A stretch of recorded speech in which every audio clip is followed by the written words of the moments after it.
రొమిలా థాపర్, డిఎన్ ఝా, Suraj Khan, RS Sharma historians గా తమను తాము అంటే స్వయం ప్రకటిత హిస్టోరియన్స్ అన్నమాట వీళ్ళు.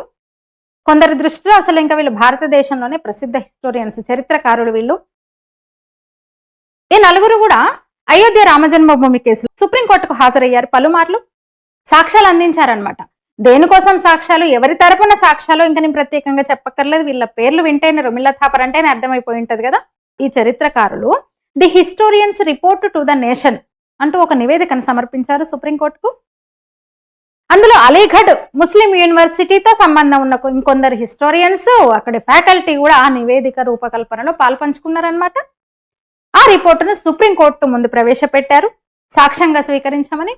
అయితే సుప్రీంకోర్టు చెప్పింది ఇది మీ అభిప్రాయం తప్ప ఇది సాక్ష్యం కాబోదు అంది. సుప్రీంకోర్టు అడిగింది, వాళ్ళని ప్రశ్నించింది, మీరు హిస్టోరియన్సా, మీరు చరిత్రకారులా అని అడిగింది. వాళ్ళు కాదని చెప్పారు. హిస్టోరియన్సా, తవ్వకాల దగ్గరికి వెళ్ళారా, బాబ్రీ కట్టడాన్ని సందర్శించారా, అయోధ్య ఇంతకు ముందు చెప్తున్న ఏదైతే రామమందిర ఆ ప్రాంతాన్ని చూసారా, మీరు ఏదైనా నోట్ చేసుకున్నారా, సర్వే చేశారా, మీరు ఏదైనా రికార్డ్ చేశారా, ఏమున్నాయి మీ దగ్గర ఆధారాలు, మీరు స్వయంగా సేకరించినా అంటే లేదు అని చెప్పారు వాళ్ళు.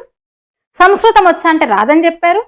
మరి ఎక్కడి నుంచి తీసుకున్నారు మీరు? గతంలో ఇన్ని పుస్తకాలు రాస్తున్నారు కదా హిస్టోరియన్స్ అని చెప్పుకుంటూ, చరిత్ర గురించి ఇన్ని పుస్తకాలు రాస్తున్నారు కదా, ఎక్కడ సేకరించారు, మీ సోర్స్ ఏంటి, మీ ఆధారాలు ఏంటి ఏంటి అని అడిగితే ఏదో థర్డ్ పార్టీ నుంచి తీసుకున్నాం, ఈ తెల్లోడు బ్రిటిష్ వాళ్ళు ఉన్నారు కదా కొందరు, ఎవడో రాసిన పుస్తకాలు అనమాట, భారతదేశ చరిత్ర గురించి వాడెవడో రాసిన పుస్తకాలు వీళ్ళకు సోర్స్ అయినా వాళ్ళు ఒప్పుకున్నారు. దాన్నే సోర్స్గా తీసుకొని రాసినామని చెప్పుకున్నారు. వాటి ఆధారంగా మేము రాసినాం ఇవన్నీ అని చెప్పుకున్నారు.